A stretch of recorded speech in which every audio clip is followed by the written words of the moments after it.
Hello students, आज हम new chapter 5 algebraic expression करेंगे। और उससे पहले हम इस चैप्टर के बेसिक्स जानेंगे, जिससे कि जब हम एक्सरसाइज करें तब हमें कोई भी दिक्कत ना आए। तो देखते हैं इस चैप्टर का कॉन्सेप्ट। तो इस चैप्टर का कॉन्सेप्ट है हमारा, देखेंगे इंट्रोडक्शन में हम देखेंगे कि हमें एक्सप्रेशन दिया गया है। एक्सप्रेशन क्या होता है?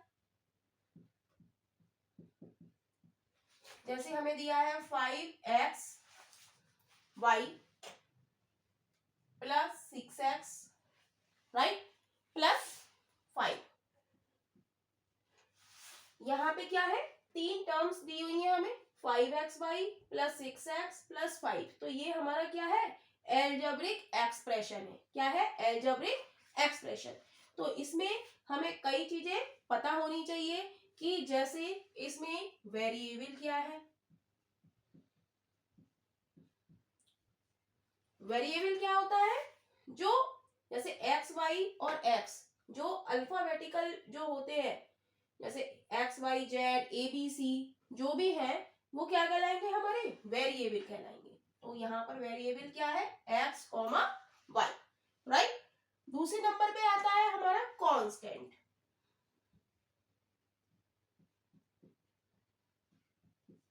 कांस्टेंट क्या है यहाँ पर? जिसकी वैल्यू क्या है, कांस्टेंट की वैल्यू क्या है? एक सी रहती है। जैसे यहाँ पर 5 की वैल्यू केवल 5 ही रहेगी। जैसे 6x है तो x की वैल्यू अगर हम 1 लगाएं तो 6, 2 लगाएं तो 12, 3 लगाएं तो कितनी हो जाएगी? 18। लेकिन 5 की वैल्यू पे कोई असर नहीं पड़ेगा। तो कांस्टेंट क्या होता है? जो हमारा फिक्स रहता है। तो कांस्टेंट क्या है हमारा? 5 है, राइट। नेक्स्ट चीज आती है टर्म। टर्म्स कितनी है इसमें? टर्म्स हमारी है 5xy पहली टर्म, दूसरी टर्म क्या है 6x, और तीसरी टर्म क्या है 5। तो इसमें कितनी टर्म्स है वो हम लिख देंगे 5xy comma 6x comma 5। Clear है? तो एल्जेब्रिक एक्सप्रेशन में वेरिएबल क्या होते हैं? जो अल्फाबेटिकल होते हैं, जैसे X Y A B C D. तो ये हमारे क्या है? वेरिएबल। कांस्टेंट क्या होता है?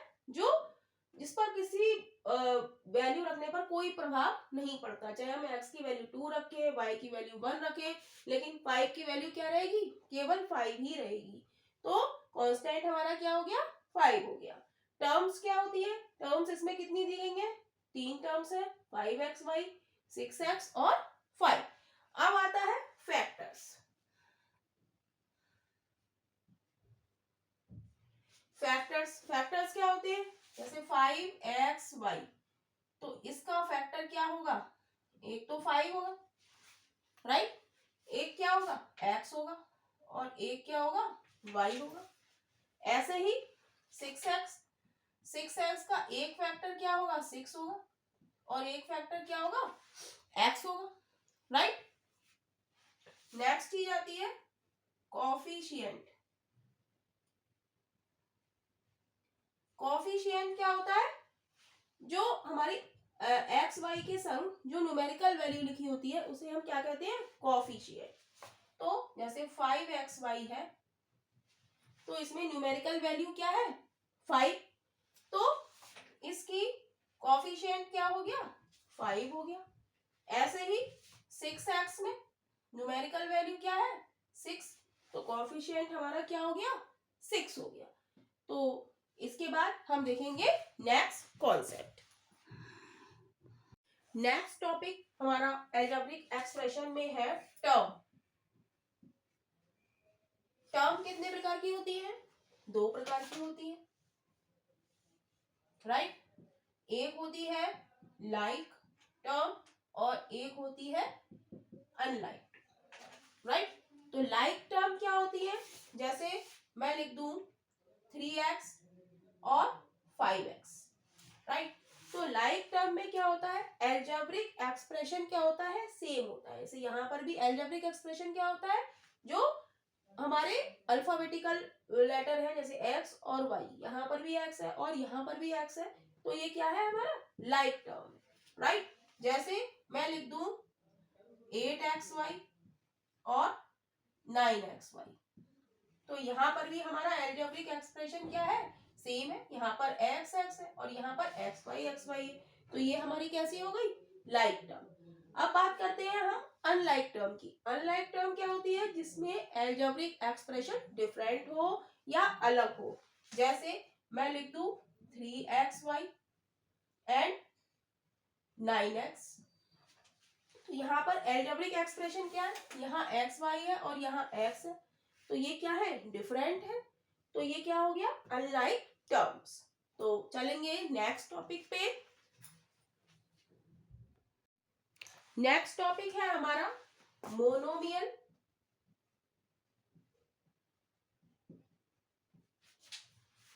दूसरा आता है हमारा बाइनोमियल और तीसरा आता है ट्राइमोनियल।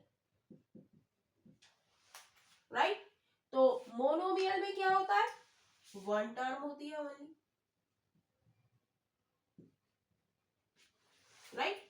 मोनोमियल में क्या होता है, ओनली वन टर्म होती है। जैसे हम लिख दे यहाँ पर 5xy ओनली, तो ये क्या है, वन टर्म है। तो ये क्या हो गया हमारा मोनोमियल। ऐसे ही बाइनोमियल में क्या होती है, टू टर्म्स होती है। जैसे मैं लिख दूं 5xy प्लस 6x, तो यहाँ पर क्या हो गई, दो टर्म हो गई। तो ये क्या हो गया, बाइनोमियल।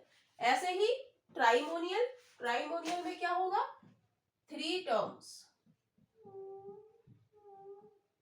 तो हम लिखते हैं 5xy प्लस 6x प्लस 5। तो यहाँ पर कितनी टर्म हो गई, तीन टर्म हो गई। तो इसे हम क्या कहेंगे, ट्राइनोमियल। अब हम देखेंगे new concept addition and subtraction. तो हम लिखेंगे इसमें दो लाइक फ्रैक्शन, 7xy हमने लिखा एंड 3xy। हमें क्या करना है, एडिशन करना है। तो एडिशन हम देखेंगे, ये दोनों, इसमें भी xy वाली टर्म है और इसमें भी xy वाली टर्म है। तो यानी कि ये कैसे फ्रैक्शन है, लाइक फ्रैक्शन है। तो लाइक फ्रैक्शन को हम कैसे जोड़ेंगे, 7xy प्लस 3xy। राइट। जब लाइक फ्रैक्शन है तो हम जोड़ेंगे इसको, 7xy और 3xy को हम अब ऐड करेंगे तो क्या आ जाएगा, 10xy। राइट। ये हमारे तभी ऐड हुए जब ये दोनों टर्म हमारी कैसी है, लाइक टर्म्स हैं। अगर ये होती 7xy प्लस 5y तो हम इसे ऐड नहीं कर सकते। राइट। तो ऐसे ही अब हम देखेंगे सब्ट्रैक्शन। ये था एडिशन, अब हम देखेंगे सब्ट्रैक्शन। जैसे एडिशन किया है वैसे ही क्या होगा, सब्ट्रैक्शन। कैसे, 7xy माइनस 3xy। अब हम देखेंगे ये दोनों कैसी हैं, लाइक टर्म्स है, क्योंकि दोनों में कैसा फ्रैक्शन है, xy और xy। राइट। xy इसमें भी है और xy इसमें भी है। तो 7xy में से 3xy जाएंगे तो क्या बचेगा, 4xy बचेगा। राइट। तो अब हम लेंगे एक छोटा सा फ्रैक्शन और आपको ऐड करके बताएंगे कि हमें किस तरीके से ऐड करना है, जो कि एक्सरसाइज में आप लोगों के काम में आने वाला है। जैसे हम ले लें 3x plus 11, right, comma 4x minus 2। हमें क्या करना है, इसका एडिशन। तो एडिशन में हम क्या करेंगे, हम लिखेंगे 3x plus 11 plus 4x minus का 2। तो एडिशन में हम क्या करेंगे, हम देखेंगे x यहाँ पर आया है और एक x यहाँ पर आया है। तो x की वैल्यू हम एक जगह लिखेंगे, 3x प्लस 4x, और जो डिजिट है वो एक तरफ लिखेंगे, प्लस 11 माइनस का 2। तो जब हम 3x और 4x को जब हम ऐड करेंगे तो कितना आएगा, 7x प्लस 11 में से 2 गया, प्लस माइनस माइनस, यानी कि बड़ी डिजिट का साइन लगेगा तो क्या बचेगा, प्लस का 9। राइट। तो ये तो हो गया आपका एडिशन। अब हम देखते हैं कि सब्ट्रैक्शन कैसे करेंगे। सब्ट्रैक्शन तो हम लिखेंगे 3x प्लस 11 माइनस का, हम सब्ट्रैक्ट कर रहे हैं तो बीच में साइन किसका लगाएंगे, माइनस का, 4x माइनस का 2। तो अब जब हम ब्रैकेट खोलेंगे तो माइनस की मल्टीप्लाई अंदर होगी, राइट। तो ये हो जाएगा 3x प्लस 11, अब माइनस का ब्रैकेट खोलेंगे तो माइनस का 4x और माइनस की इस माइनस से मल्टीप्लाई होगी तो क्या हो जाएगा, प्लस, प्लस का 2, राइट। अब वही हम x और x को हम देखेंगे, यहाँ पर क्या है, प्लस का 3x, कोई साइन नहीं लगाया तो किसका है, प्लस का है, और यहाँ पर है माइनस का 4x, तो हम लिखेंगे प्लस का 3x माइनस का 4x प्लस का 11, डिजिट एक तरफ, राइट। तो हम देखेंगे प्लस माइनस क्या होता है, माइनस होता है। तो 4 में से 4x में से 3x घटाएंगे तो क्या बचेगा, x बचेगा, लेकिन किसका बचेगा, जो बड़ी डिजिट है 3 और 4 में हमारी बड़ी डिजिट कौन सी है, 4, और 4 के साथ साइन किसका है, माइनस का, तो क्या बचेगा, माइनस का x प्लस का 11 में 2 जोड़ेंगे तो 30। तो ये हमारा सब्ट्रैक्शन है। नेक्स्ट कॉन्सेप्ट है हमारा finding the value of an expression. तो इसमें हमें क्या करना है, हमें दिया है जैसे 5x और हमें दिया है x is equal to 2, right. तो हम कैसे वैल्यू निकालेंगे, हम क्या करेंगे, 5 और x की जगह हम क्या लिख देंगे, 2, तो क्या हो जाएगा, 5 2 जा 10, तो ये इसका आंसर हो जाएगा। Finding the value of an expression, हमें एक्सप्रेशन दिया है 5x और इसमें हमें वैल्यू क्या लगानी है, x इज इक्वल टू 2, तो हमने x की जगह 2 लगाया तो आंसर क्या आ गया, 5 2 जा 10। ऐसे ही हम बड़ा सा एक एक्सप्रेशन लेते हैं, 8x plus 3y plus 4xy, जहां पर x बराबर क्या है, 2 और y बराबर क्या है, 3, राइट। तो x की वैल्यू हम क्या पुट कर देंगे, 2 और y की वैल्यू हम क्या पुट कर देंगे, 3।